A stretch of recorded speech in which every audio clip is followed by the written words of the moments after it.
Les licans, ou chiens sauvages africains, sont les chasseurs les plus redoutables de la savane.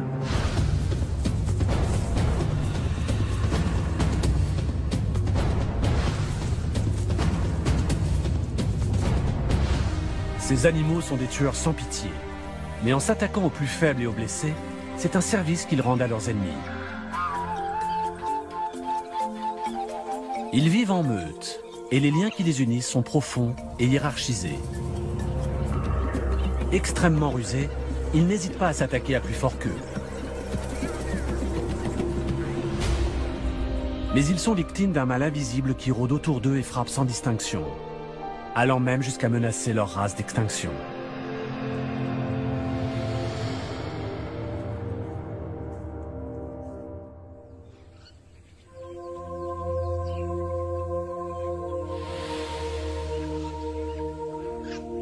Au sud du Zimbabwe, une meute de chiens africains sauvages vient de s'agrandir de 6 nouveaux membres.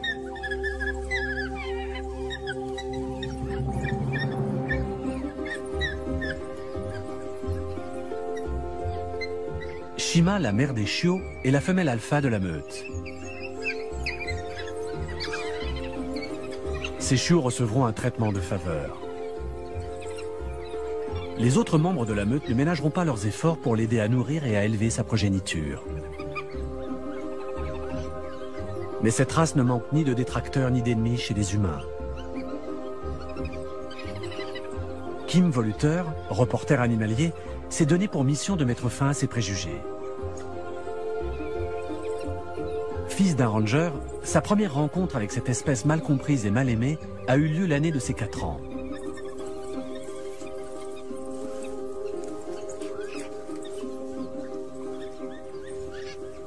Depuis, sa passion pour eux n'a cessé de grandir. Et voilà déjà plusieurs années qu'il sillonne la réserve de Malilongwe, située au sud du Zimbabwe, pour les étudier. L'histoire de cette espèce qui lutte chaque jour pour sa survie n'est pas toujours tendre, mais elle est pleine d'espoir.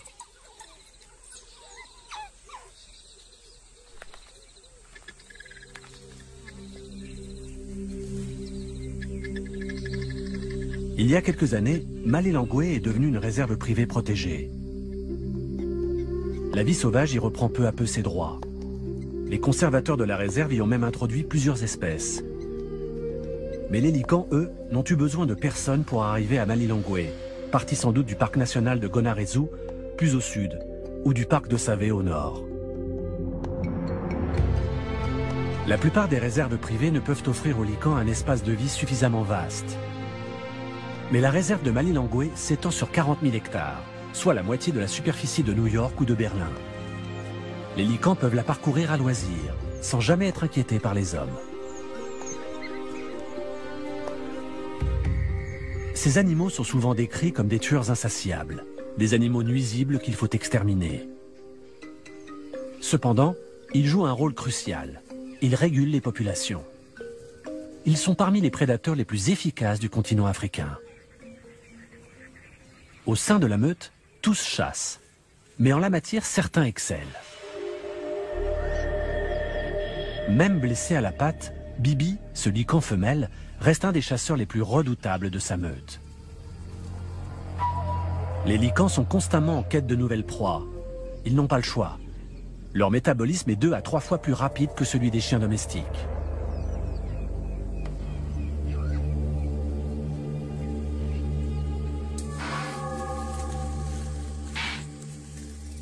cette époque de l'année, les impalas sont en rut.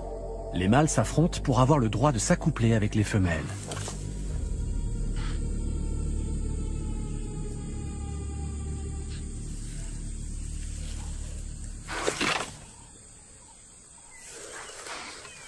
Ces batailles les épuisent et font d'eux des cibles parfaites.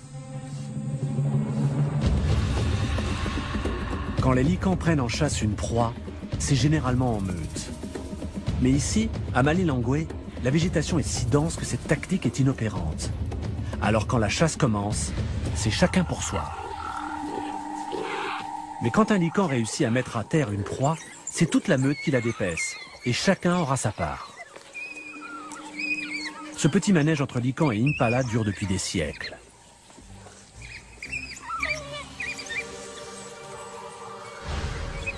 Les hyènes ont appris à suivre les licans comme leur ombre, guettant la moindre carcasse délaissée. En combat singulier, une hyène peut facilement se mesurer à un lican. Mais en meute, c'est une autre histoire.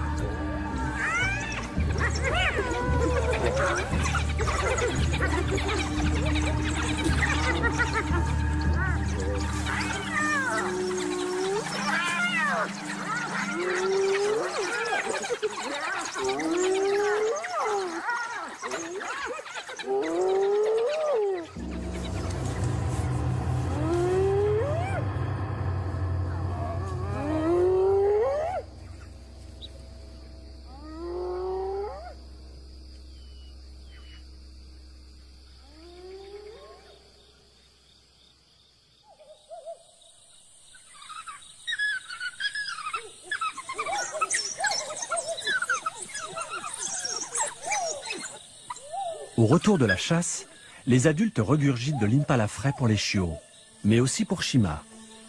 Impossible pour elle de quitter le terrier. Elle doit veiller sur ses chiots.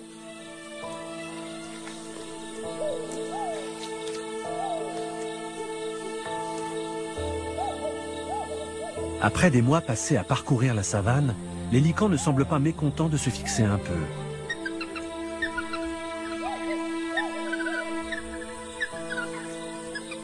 Les chiots de Shima ont commencé à manger de la viande dès leur 3e semaine. Malgré tout, leur mère continuera à les allaiter pendant encore 6 semaines.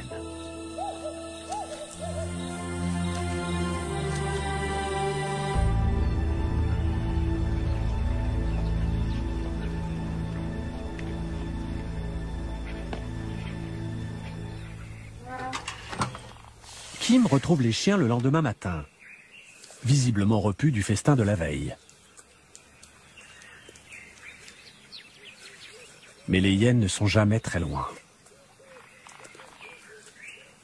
Entre ces deux clans, la tension monte vite.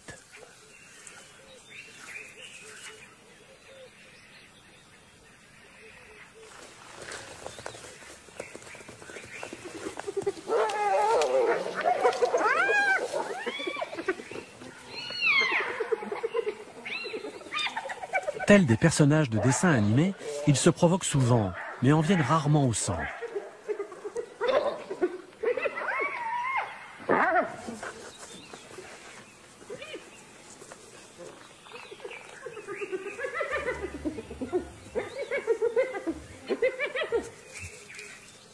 Ils se cherchent, mais ne tiennent pas forcément à se trouver.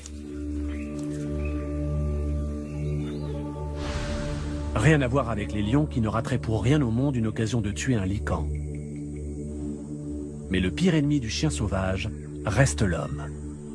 Ce dernier, à force de les chasser et de les harceler, a mené leur race au seuil de l'extinction. Même les rhinocéros, pourtant espèces en voie de disparition, sont plus nombreux que les licans. Il faut dire que les politiques de conservation et de protection leur sont bien plus favorables. Les humains, en s'étendant, ont aussi transmis des maladies telles que la rage. Ce virus mortel s'attaque aux chiens de toutes sortes. Et en Afrique, les chiens sauvages semblent être sa cible principale. Il y a encore quelques années, les licans étaient nombreux à parcourir le continent. À présent, l'Afrique en compte à peine plus de 5000. Autrefois, on élevait des barrières pour s'en protéger. Aujourd'hui, c'est eux que l'on protège.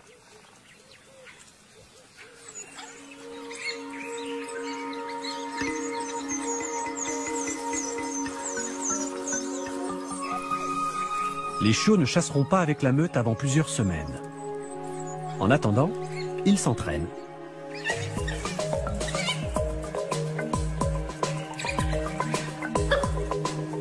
Chaque jour qui passe voit les chiots se transformer en chasseurs. Mais en une nuit, la structure de la meute est complètement bouleversée. Bibi, la grande chasseuse, a mis bas une portée, dans le terrier même qu'occupe Shima.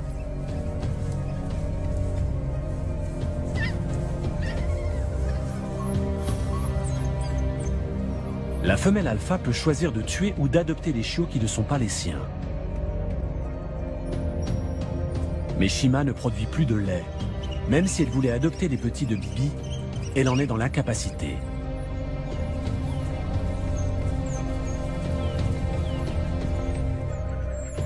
Très vite, les événements prennent une tournure encore plus sinistre. Shima s'empare d'un des chiots d'à peine 2 jours. Le nouveau-né, encore aveugle, est traîné sans ménagement hors du terrier.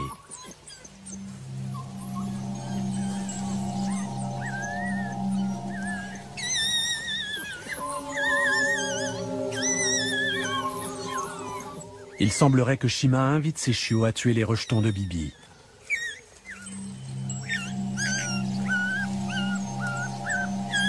Bibi, quant à elle, reste cloîtrée dans le terrier, fermant les yeux sur le drame qui est en train de se jouer dehors.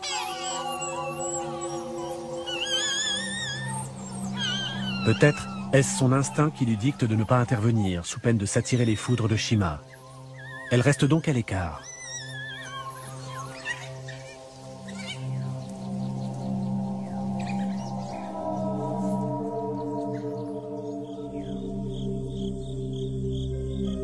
Kim assistera à cette même scène perturbante plusieurs fois au cours des semaines suivantes. À toute heure du jour ou de la nuit, les chiots de Shima s'attaquent aux nouveau-nés et les mettent à l'épreuve.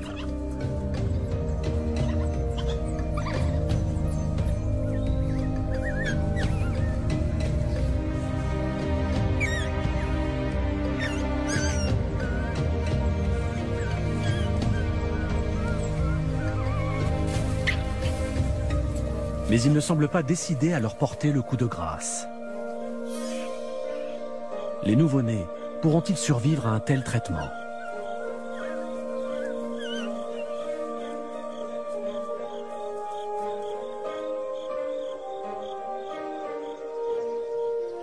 Tandis que les chiots mènent la vie dure à cette nouvelle portée, les licans adultes font prise sur prise.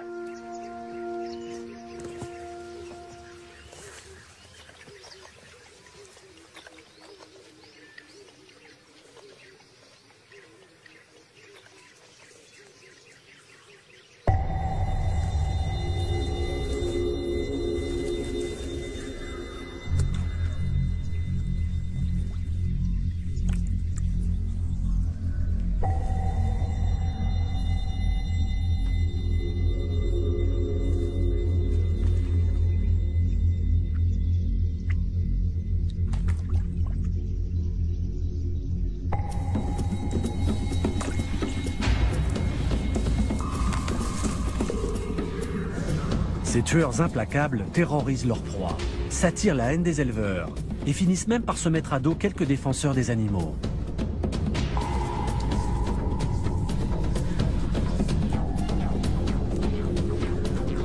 Leur technique de chasse consiste à pousser leur cible à l'épuisement, jusqu'au moment où la mort paraît préférable à la fuite.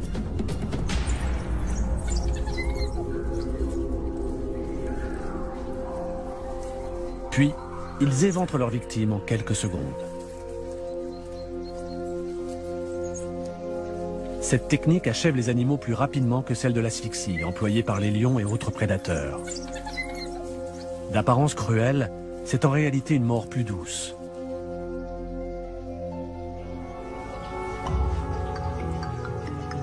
Shima et Punk, son compagnon, reprennent une vie normale, marquant leur territoire de leur sécrétion.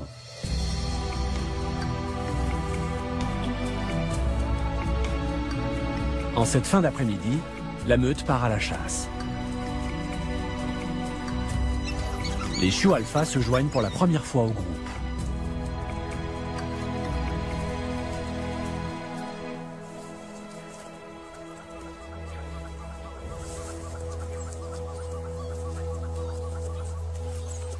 Ils sont jeunes, naïfs et facilement distraits.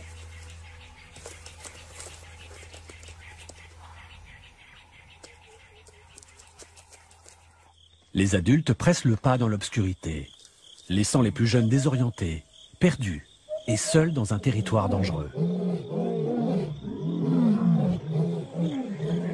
Les lions sont des chasseurs nocturnes et représentent une vraie menace pour les chiots.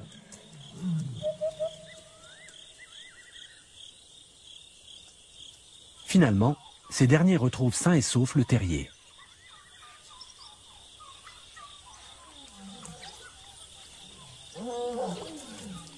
Mais ils ne sont plus d'humeur à jouer avec leurs jeunes cousins.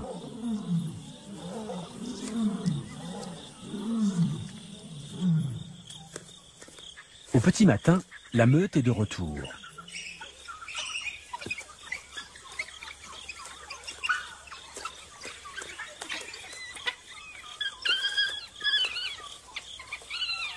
Bibi et Shima n'ont jamais été particulièrement proches.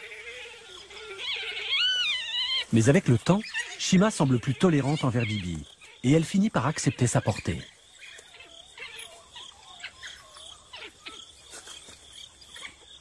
Shima adopte une toute nouvelle attitude envers les chiots de Bibi, qui ont par ailleurs tous survécu à leur mauvais traitement. Elle s'en occupe et tente même de les allaiter. C'est comme si Shima acceptait les chiots de Bibi et les autorisait à vivre et à chasser avec la meute.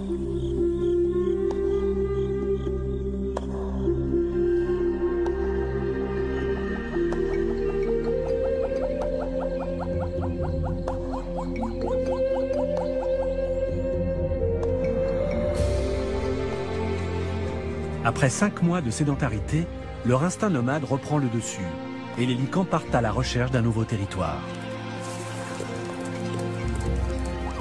Leur halte s'est en effet prolongée de 2 mois, avec l'arrivée des chiots de Bibi. Floppy se place en tête de la meute. Les autres lui embrayent le pas. Pour économiser leurs forces, les licans font des haltes fréquentes. Et quand ils partent chasser, c'est de la manière la plus efficace qui soit. Leur maître mot, l'opportunisme. Ils passent directement à l'offensive.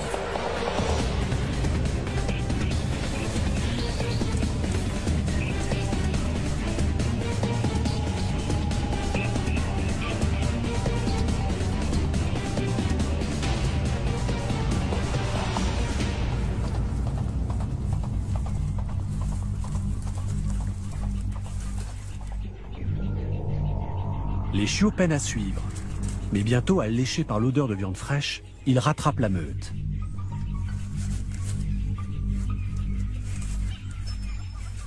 Les adultes ingurgitent tout ce qu'ils peuvent. Mais dès que les chiots arrivent, ils se retirent.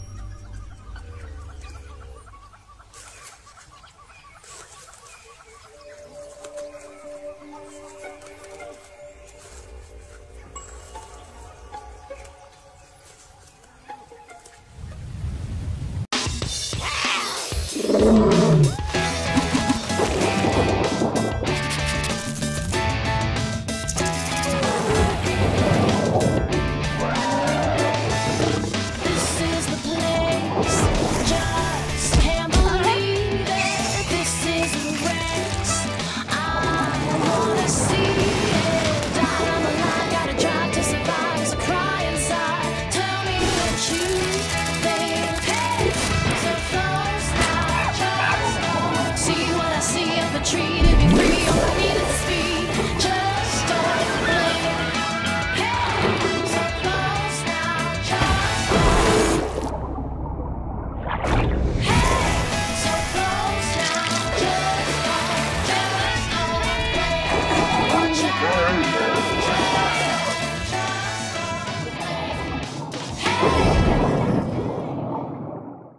Les saisons passent et la meute continue à parcourir des kilomètres, souvent sous une pluie battante.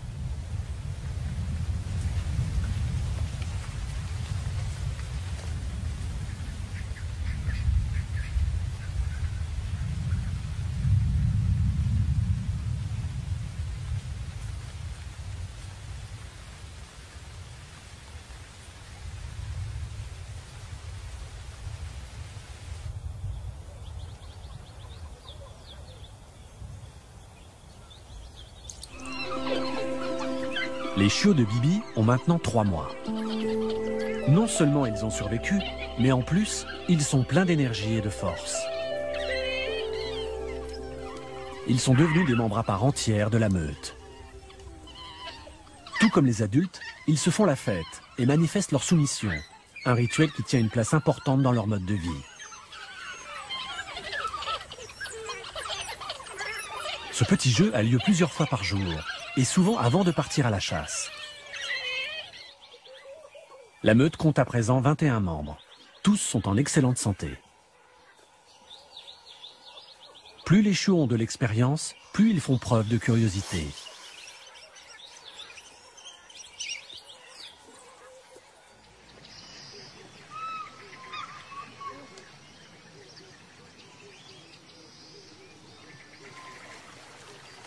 L'eau exerce une intense fascination sur les chiens sauvages, mais ils ont également tendance à s'en méfier. Peut-être craignent-ils instinctivement ce qui pourrait s'y cacher.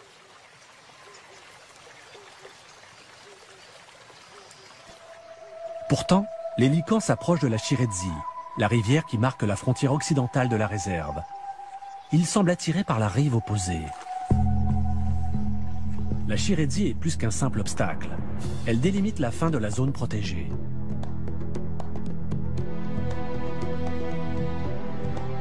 Au-delà de la rivière s'étend un territoire hostile, parsemé de pièges posés dans l'illégalité, qui tuent sans distinction. Mais les chiens y ont un ennemi encore plus mortel. La rage.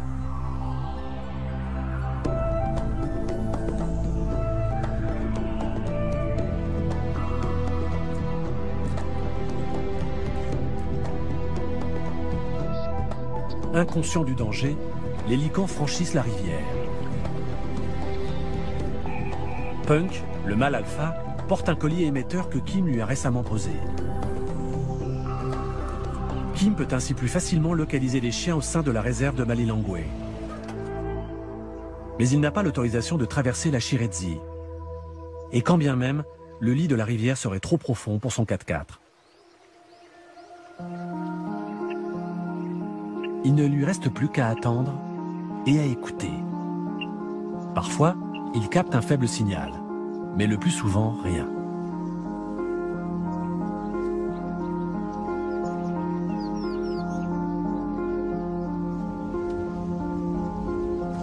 Punk et sa meute reviendront-ils un jour?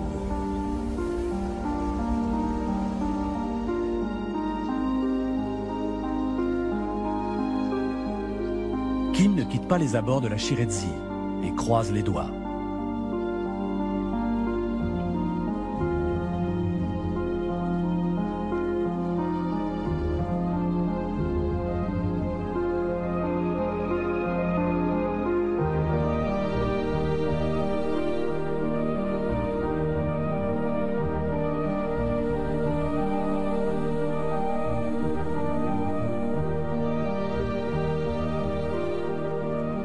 Les jours passent, mais Kim ne peut se résoudre à s'éloigner. Il essaie d'imaginer ce qui se passe de l'autre côté de la rivière et tâche de ne pas perdre espoir.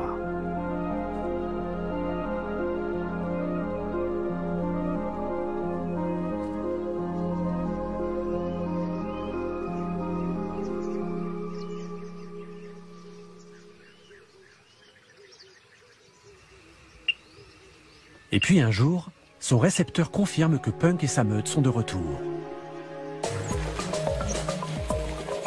Il les retrouve à Ban Ini, un point d'eau très prisé. Les chiens ont l'air heureux d'être revenus.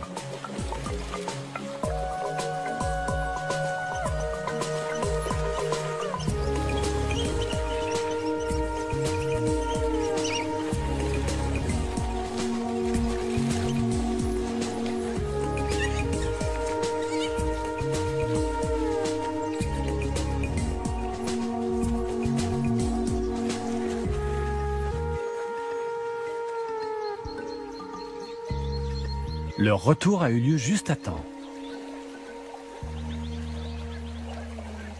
La Shirazi atteint à présent son niveau le plus élevé.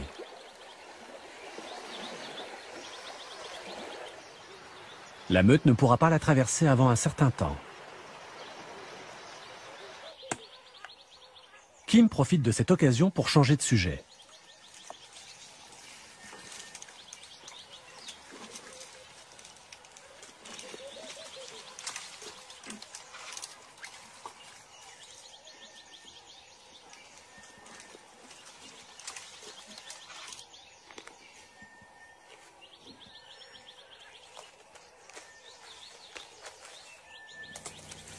Alors qu'il suit un troupeau d'éléphants, quelque chose attire son attention.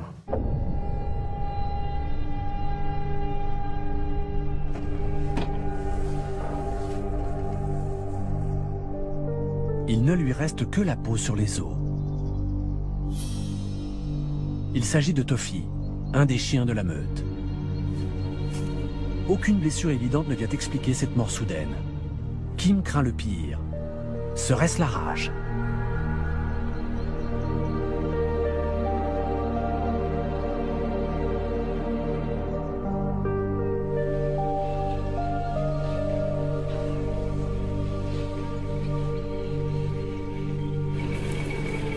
Il part à la recherche de Shima et des siens.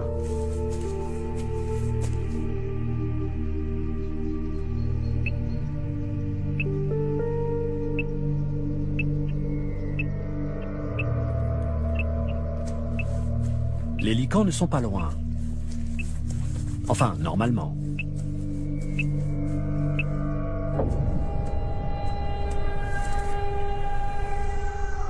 Le transmetteur qui permet à Kim de suivre la meute a été furieusement rongé.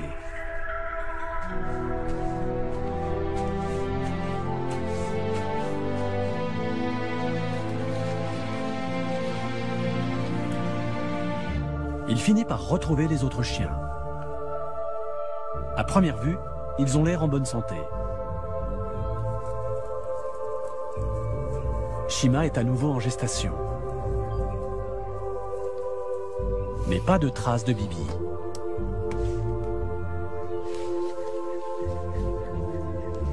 Et Floppy est manifestement malade.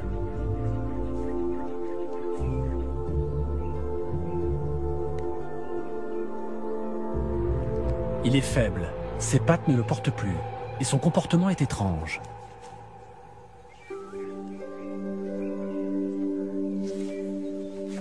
Il a peut-être été mordu par un chien enragé.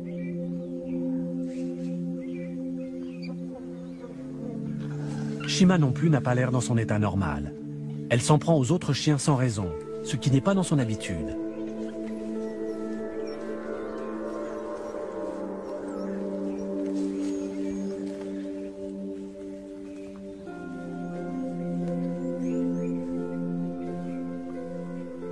Elle s'étend finalement près de Whisky, un des vieux mâles de la meute.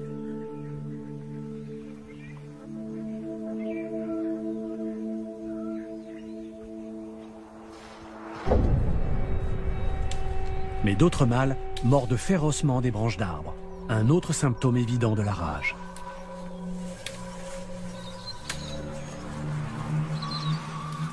Cette maladie se transmet par la salive des animaux contaminés et s'attaque au cerveau, provoquant des paralysies et de fortes douleurs.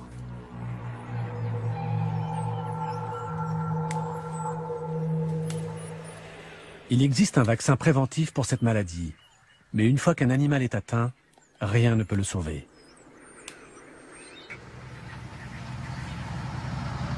Le lendemain, Kim croise des licans occupés à défier un couple de hyènes.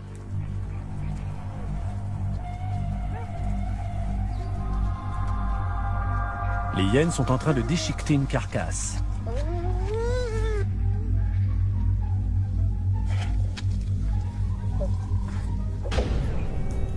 C'est tout ce qu'il reste de Floppy.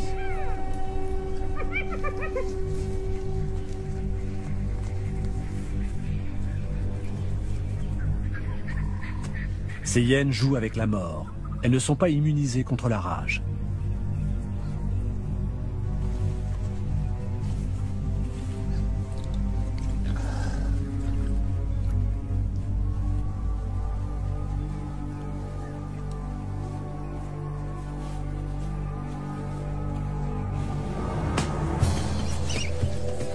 Kim et Bruce Clegg, un ranger de la réserve, entament une course contre la montre et commencent à vacciner le reste de la meute.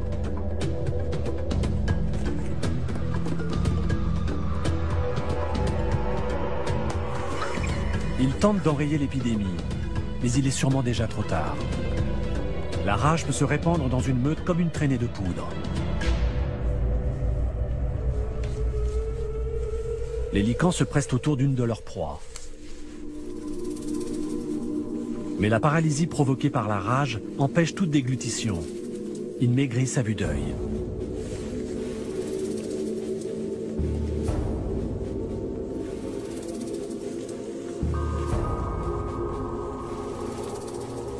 Fous de douleur et de faim, ils sont victimes d'hallucinations.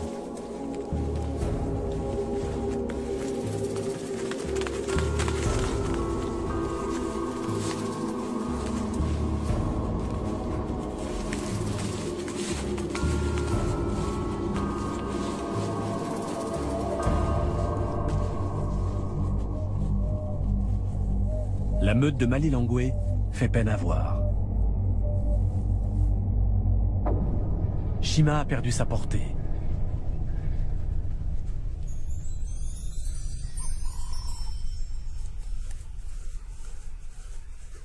Elle meurt de soif, mais impossible d'avaler la moindre goutte d'eau.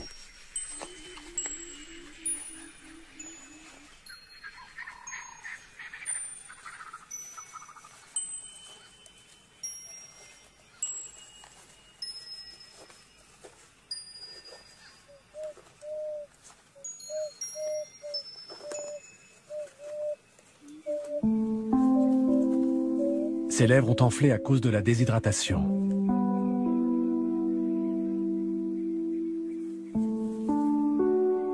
Les chiens tombent malades les uns après les autres. Et Kim n'a d'autre choix que de mettre fin à leur long calvaire.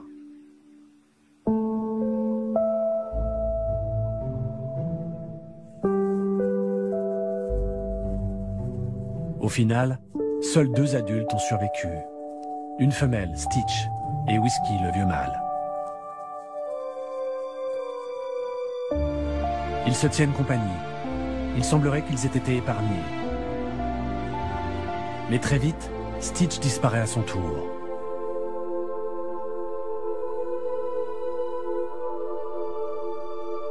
C'est un drame. La meute comptait 21 membres, 20 ont succombé. Whisky est le seul et unique survivant.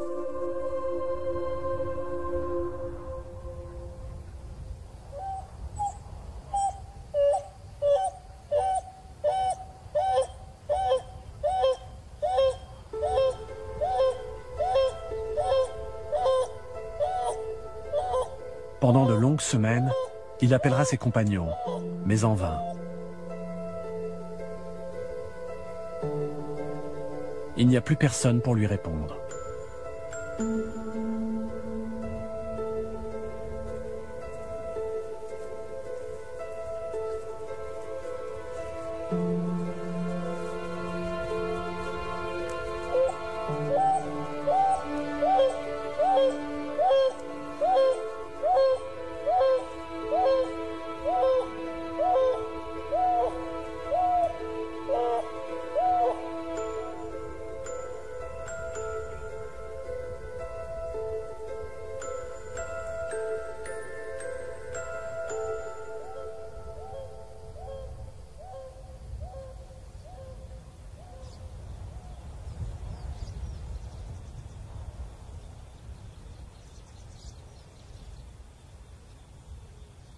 La vie dans la savane est souvent violente et tragique.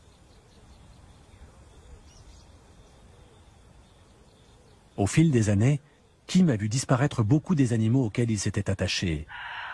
Mais ce drame a pris une telle ampleur qu'il en est profondément affecté.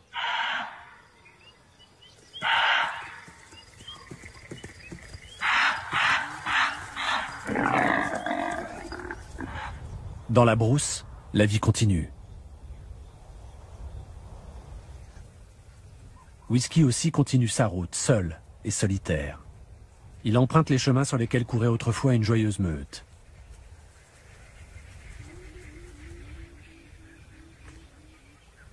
Lui aussi finit par jouer de malchance, après s'être à nouveau aventuré de l'autre côté de la rivière Shirezi. Ce fil de fer est le reste d'un piège à collet qui commence à entailler le cou de Whisky. Son collier émetteur lui a évité une mort certaine, mais la blessure reste profonde. Kim et Bruce l'endorment et lui retirent son collier afin que sa blessure cicatrise.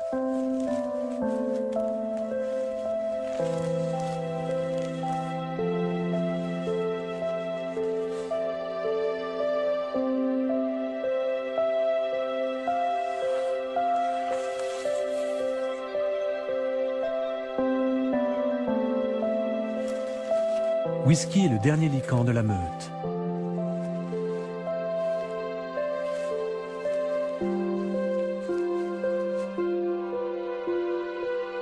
Kim ne le reverra certainement jamais.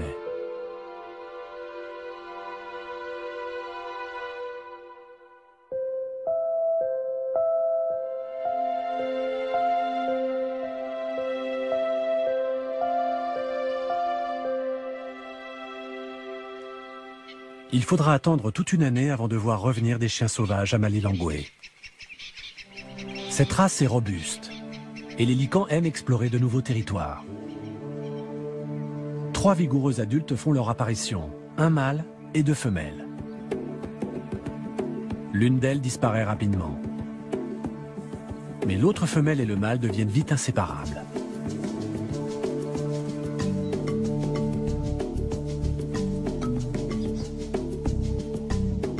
Le pelage de la femelle est magnifiquement tacheté. C'est un des plus beaux spécimens que Kim ait jamais vu.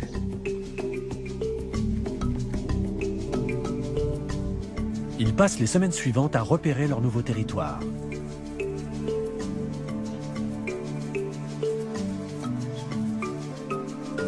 Le gibier ne manque pas par ici, et les nouveaux arrivants décident de s'y installer.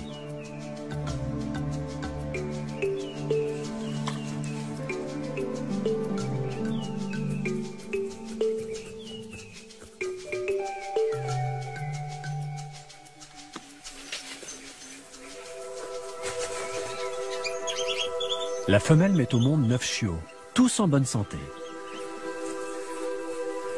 C'est le début d'une nouvelle meute.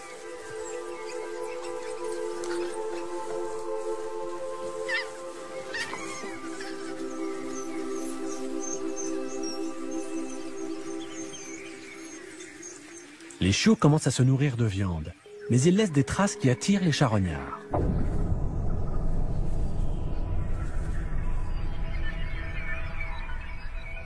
Les mangoustes pourraient être porteuses de la rage.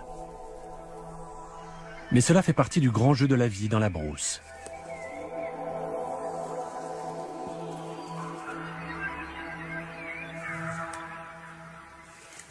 À la grande joie de Kim, la meute prospère au fil des mois.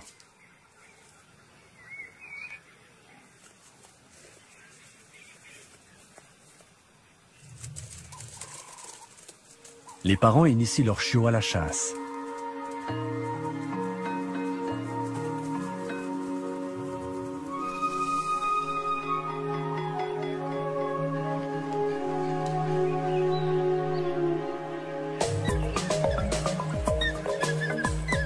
Tous ont survécu et sont en excellente forme, ce qui est une victoire pour leurs parents.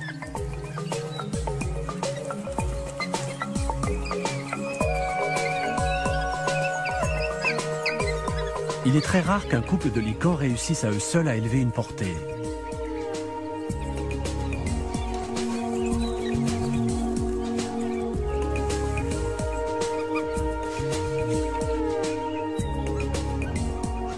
Kim ne peut s'empêcher de suivre à nouveau la vie de la meute.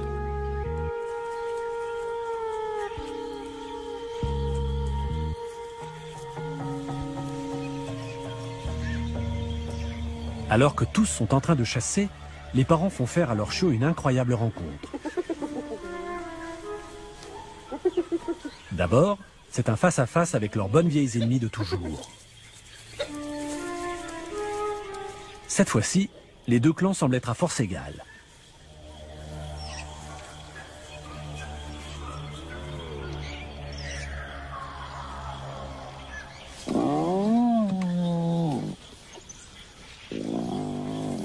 Les licans arrivent à isoler une hyène de ses congénères et s'amusent à l'intimider.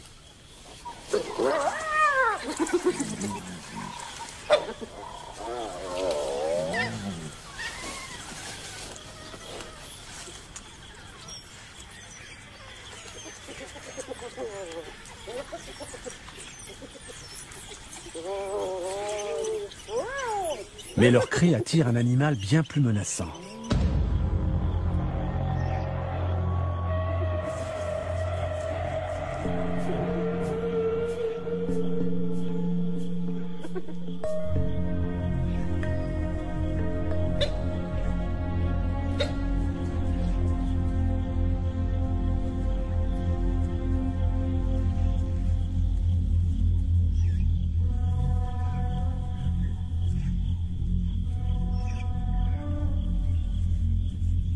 Heureusement, ces lions sont jeunes et inexpérimentés et paraissent bien démunis face à cette situation.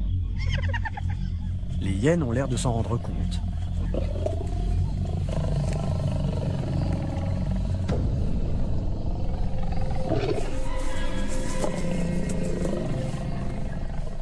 Les chiens sauvages, eux, savent qu'ils ont affaire à un ennemi mortel.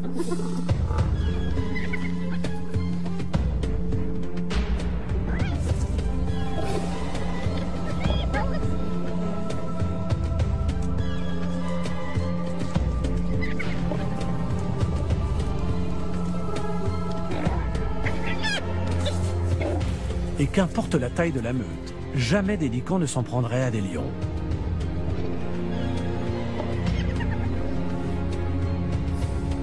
Mais les hyènes refusent de battre en retraite. Les félins perplexes se retirent.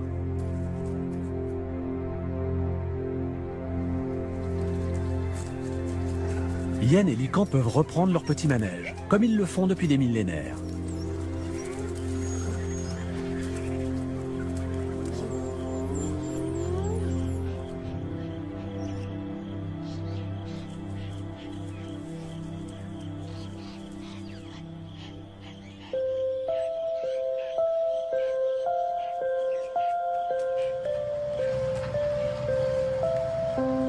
Kim Voluter aura donc passé 4 ans en compagnie de ces animaux hors du commun. Il aura assisté à la naissance d'une meute et à son déclin dans les pires conditions. Il observe à présent une nouvelle meute prendre son essor. Tout espoir n'est pas perdu, même si les faits ne plaident pas en faveur des chiens africains sauvages.